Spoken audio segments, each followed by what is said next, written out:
Repetimos que los adventistas ocultan la verdad. Quien no conoce la historia no puede saberlo. Pero el versículo 3 del capítulo 9 de Hebreos lo dice. Lugar santísimo, se está refiriendo allí al lugar santísimo, ¿no? Haga agión, en griego. Santos de los santos. Por lo tanto, la traducción debe ser esa, lugar santísimo. Pero no es allí donde ocultan la verdad, sino en el versículo 12 de ese capítulo 9 de Hebreos.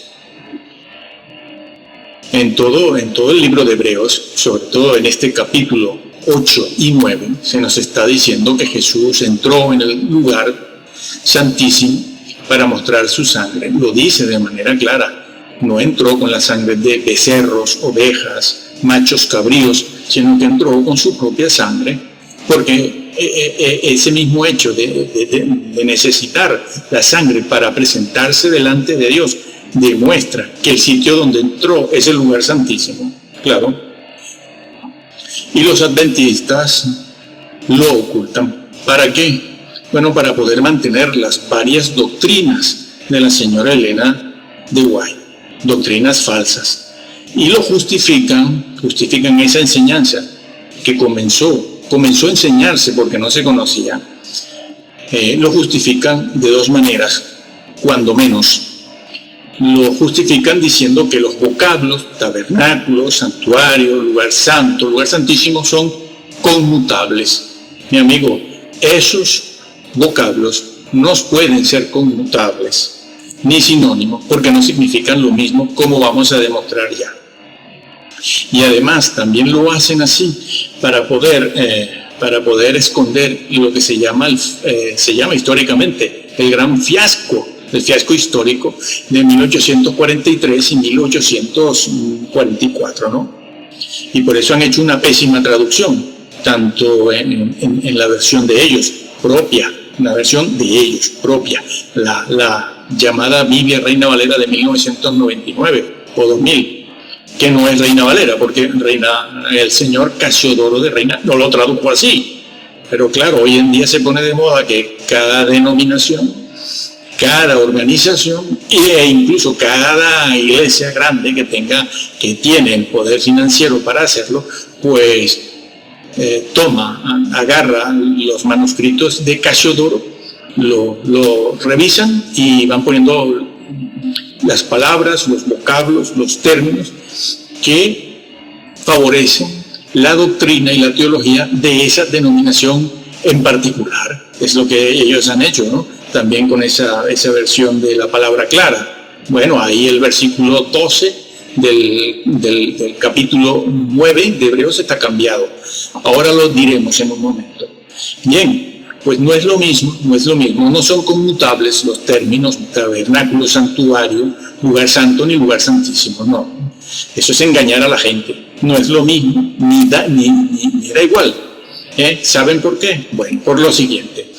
El vocablo santuario o tienda es un vocablo que sirve para hablar, para describir un edificio, una estructura, una infraestructura general, completa, toda, sin especificar una parte específica de esa estructura, de esa tienda, de ese tabernáculo, de ese santuario. Santuario, la palabra santuario, pueden buscarla en un diccionario y verán que se refiere a una estructura, a un edificio. Puede ser un edificio de carácter espiritual, religioso o no. Pero es una palabra que se utiliza, o un vocablo utilizado para hablar de un edificio en general, no para hablar de un determinado lugar de ese edificio. Sin embargo, cuando la Biblia dice lugar santo, se está refiriendo a un sitio en particular de ese tabernáculo o santuario. El lugar santo es un lugar específico, determinado, el que estaba después del primer velo. Al entrar, además, en la parte interna del tabernáculo, propiamente. Entonces no son intercambiables, no digan eso, están engañando y falsean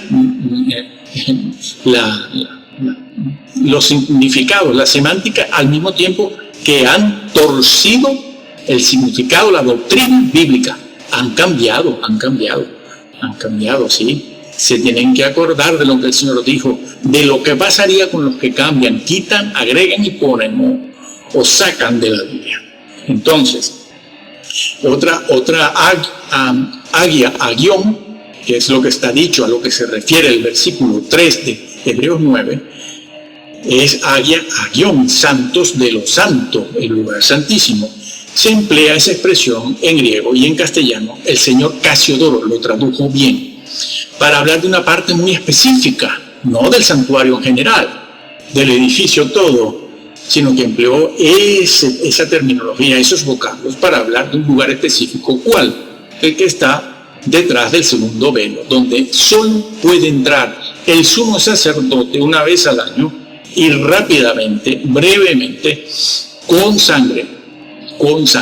Incluso, aunque fuera el sumo sacerdote al que le correspondiera ese año entrar en el lugar santísimo, si lo hacía sin sangre, moría, lo sacaban, lo arrastraban, porque nadie podía entrar allí, Si alguien moría allí dentro, tenían que sacarlo con una cuerda.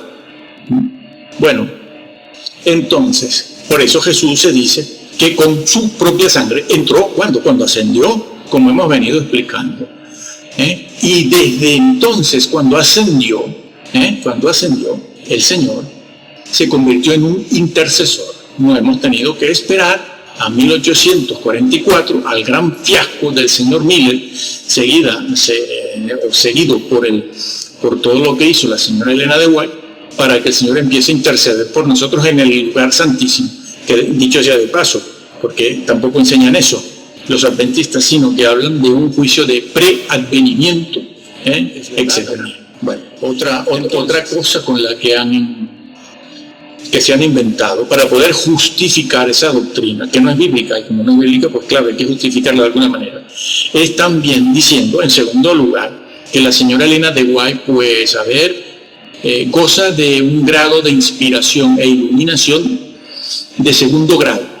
Sí, un grado de iluminación, de inspiración de segundo grado, ¿no? Y después ellos mismos, a los católicos romanos, les niegan el segundo grado de inspiración de los deuterocanónicos, que deutero quiere decir eso.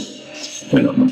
Pero los católicos no tienen derecho a defender su segundo grado en la inspiración de los libros deuterocanónicos del Antiguo Testamento. Pero la señora Elena de White sí. Cuando todas esas cosas no son más que producto de la imaginación de ella, de sus visiones. Sí. Eso del juicio preadvenimiento se lo inventaron, ¿no? Experiencias extrabíblicas que ellos aceptan de sí mismos. Pero a los pentecostales tampoco se lo aceptan, cualquier revelación. Y ahora estos señores evangélicos de Centroamérica, que también están hablando de que han tenido una nueva revelación acerca del libro de Daniel. En el libro de Daniel, en el capítulo 12, no hay nada que se preste a una nueva revelación. Y esos son bautistas como yo, y están diciendo esas cosas para poder justificar salvo, siempre salvo, el rapto secreto y toda esa serie de cosas, ¿no? Pero los mismos bautistas también le niegan una segunda revelación a cualquier otro grupo. Pero la segunda revelación nuestra que nos hemos inventado, no, esa sí es cierta. Bueno, esto es un desastre, hermano. Lo vamos a dejar aquí, diciéndote lo siguiente. Lee la Biblia, por favor. Mira, en esta situación que tenemos en cuanto al mensaje de nuestro Señor Jesucristo, el Hijo de Dios, verdadero hombre, solo se puede hacer una cosa: tomar una Biblia y leerla. Y como hemos dicho en todos nuestros videos, léela y entiéndela en principio, tal y como te la encuentras, así como está, no la cambies.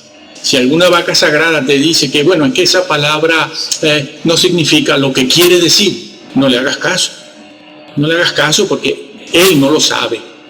Ahora se ha puesto de moda.